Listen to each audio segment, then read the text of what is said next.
cafeteria at West Creek High was a battlefield of noise and social hierarchies.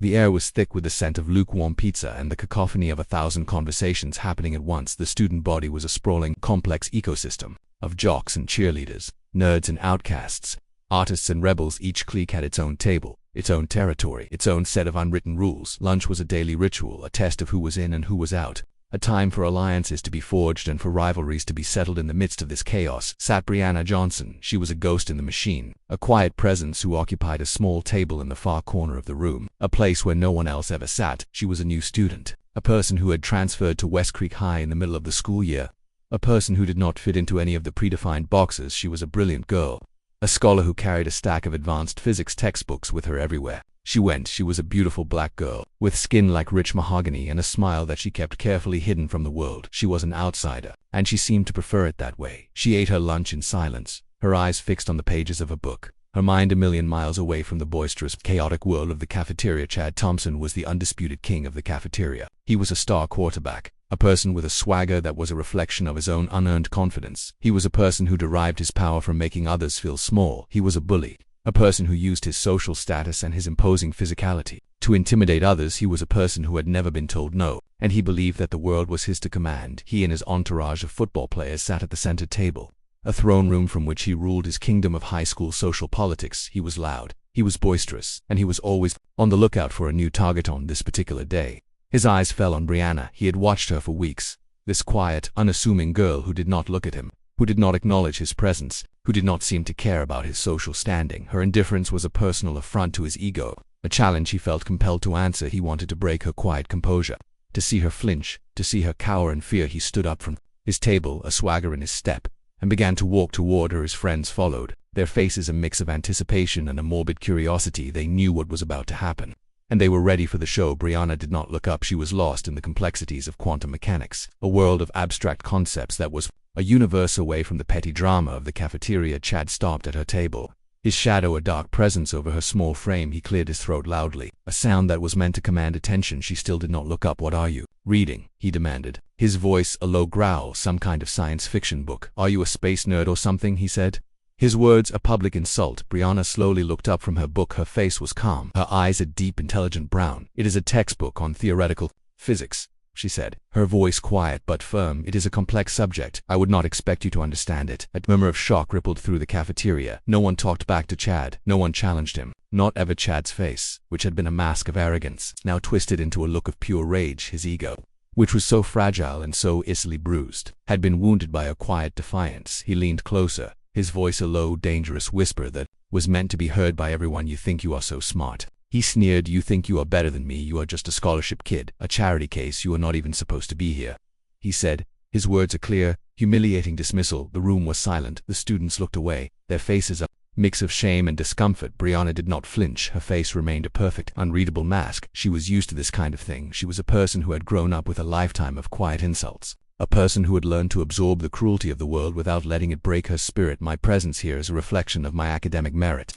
she said, her voice calm and steady. "My qualifications were determined by a committee of scholars, not by the likes of you." Chad's face turned a shade of deep crimson. He could not believe what he was hearing. This new girl was defying him in front of his entire kingdom. His hands, which were so used to throwing a football, now balled into tight, angry fists. He reached out and grabbed the edges of her tray, his knuckles white with fury. He was going to send her tray flying, to humiliate her with a public mess, to show her, and everyone else, who was in charge here. He was a second away from a violent display of his power. And then a voice cut through the silence. It was a calm, an authoritative voice that came from the entrance of the cafeteria, a voice that was so full of a quiet power that it stopped Chad in his tracks. "Chad, I believe you have a problem." Everyone turned to look. Standing at the door was a man in a perfectly tailored suit, a person with a stern face and a look of deep concern in his eyes. He was followed by a woman in a security uniform. Chad, caught in the act, dropped the tray. It clattered loudly on the floor, and the lukewarm pizza and soggy vegetables were scattered all over the place. Chad's friends, who had been so eager to see the show, now took a step back, their faces a mix of fear and a desperate need to distance themselves from his stupidity. "Mr. Davis,"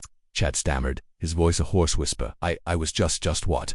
"Chad," Mr. Davis said, his voice as calm as a summer breeze. "Just being a bully, just insulting a young woman for no reason, just being a complete disappointment to this school and to yourself." Chad's face, which had been so full of arrogance, was now a mask of fear and shame. He was no longer the king of the cafeteria.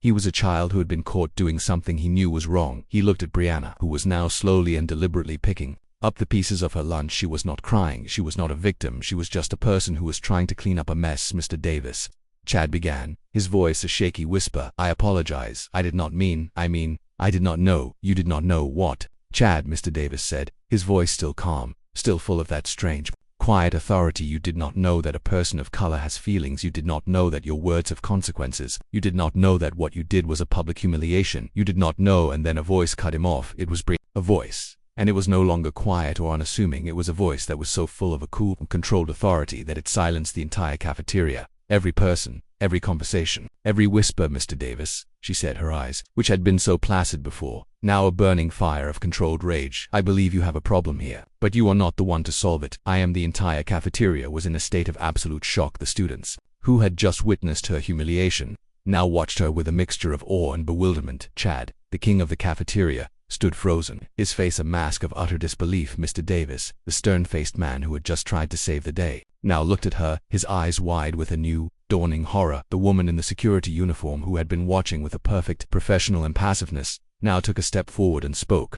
"Everyone, please be seated," she said, her voice a calm, ringing command. "I would like to introduce you to your new principal. This is Principal Brianna Johnson." The room was in a state of absolute shock. The students, who had just witnessed her humiliation, now watched her with a mixture of awe and bewilderment. Chad, a man who had never been humbled, a person who had never made a single mistake, was now standing before the woman he had just publicly dismissed. The girl no one had heard of before this morning was now Principal Brianna Johnson, the woman who was in charge of their entire school. Brianna, a leader to the core, did the thing she could do. She straightened her posture, walked to the center of the cafeteria, and said in a clear, ringing voice, "Welcome to the new era of West Creek High. I believe we have a lot to discuss, beginning with this little incident, which will now be my first official order of business, and you, Chad, will now be my first in command. I expect your full support, and I expect you to be ready to follow my orders. We have a long road ahead of us." The room was silent, a collective gasp of disbelief. The girl who had been humiliated just minutes ago was now in charge. The boy who had humiliated her was now her subordinate. The power dynamic had shifted in a single, stunning moment, and a new era had begun at West Creek High. The bully had not known that he was insulting his new principal, but he was about to learn a very important lesson. Humility was a powerful teacher, and he was about to get a crash course. In it, the bully had underestimated her, and he had just made the biggest mistake of his life. But it was a mistake that would change him for the better, and a mistake that would change the entire school for the better. He was no longer the sole commander. He was part of a team, and the team was about to become stronger than it had ever been before. Principal Brianna Johnson was here to stay, and West Creek High would never be the same again. The hours that followed were a blur of meetings and intense conversations. Chad felt as though he was moving through a waking nightmare. He had prided himself on his control, his unwavering command, and in a single moment, it had all been stripped away. He was not used to being on the other side of the desk, not used to being the one who had to follow orders instead of giving them. He watched as Principal Johnson, the girl he had just publicly humiliated, took charge with an effortless authority that was both humbling and terrifying. Her mind was a steel trap, her questions precise, her tactical insights a level above his own. She was a brilliant commander, and a knot of shame and respect tightened in his guts. She did not mention the morning's incident. She did not gloat, she did not seek revenge, she just moved forward. A professional who was focused on the mission, and her unspoken professionalism was a more powerful rebuke than any verbal reprimand could have been. He had made a fool of himself, and she was not even going to acknowledge it. That silent forgiveness was more humiliating than any punishment he could have received. He saw the respect she commanded from the rest of the staff, the way they listened to her with a quiet reverence that he had not seen in a long time. He was a boy who had ruled through fear. She was a woman who ruled through respect. Later that day, she called him into her office. He walked in, his back straight, his face a mask of his former self. She was sitting at her desk, a small smile on her lips. "Chad," she began, her voice calm and clear, "I am aware of your record. It is impeccable on the field, but off the field, you have made some mistakes. You are too quick to judge, too quick to dismiss those you do not know. That is a weakness, and a weakness in a leader is a danger to us all." He did not reply. He could not. She was speaking the truth, and the truth was a bitter pill to swallow. "I will not ask you to change your personality," she continued. "I will not ask you to be a man you are not. I will just ask you to be open to a new way of thinking. This school is facing challenges that require a different approach. We are a team. Chad, we are no longer a kingdom with a king. I am counting on you to be my right hand, my most trusted advisor, but you have to earn that trust back. You have to prove to me, and to yourself, that you are not the boy you were this morning." He looked at her, truly looked at her for the first time. He saw her strength, her quiet confidence, her fierce intelligence. He saw a person who had been through a long and difficult journey to get where she was, a person who had been underestimated and dismissed her entire life. He saw a leader who was not his opposite, but his equal, and for the first time in his life, he was not the most powerful person in the room. It was a humbling lesson, a life-altering experience. He was a boy who had never been wrong, and he was now faced with the fact that he was very, very wrong. He spent the next few months as Principal Johnson's right hand, and he was not the same boy. He was a listener, not just a talker. He was a mentor, not just a master. He was a part of a team, not just the leader of a kingdom. He watched as Principal Johnson made decisions with a quiet wisdom that was uncanny. Her insights and her solutions, a perfect blend of logic and intuition. He saw her academic brilliance in action, and he knew that she was the best leader he had ever known. He had to admit to himself that he was wrong about her. He had to admit that he had been wrong about himself. He was not the all-powerful king of his domain.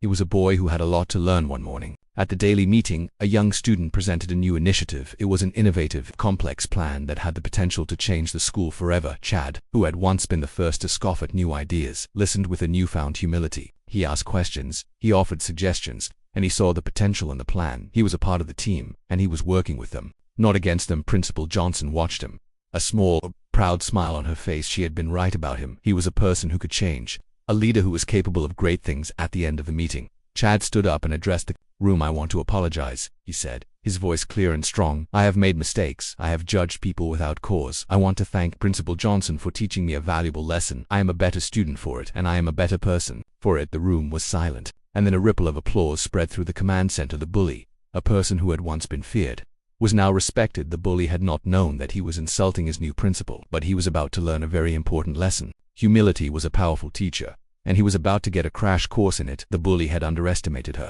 and he had just made the biggest mistake of his life. But it was a mistake that would change him for the better, and a mistake that would change the entire school for the better. He was no longer the sole commander. He was part of a team, and the team was about to become stronger than it had ever been before. Principal Brianna Johnson was here to stay, and West Creek High would never be the same again.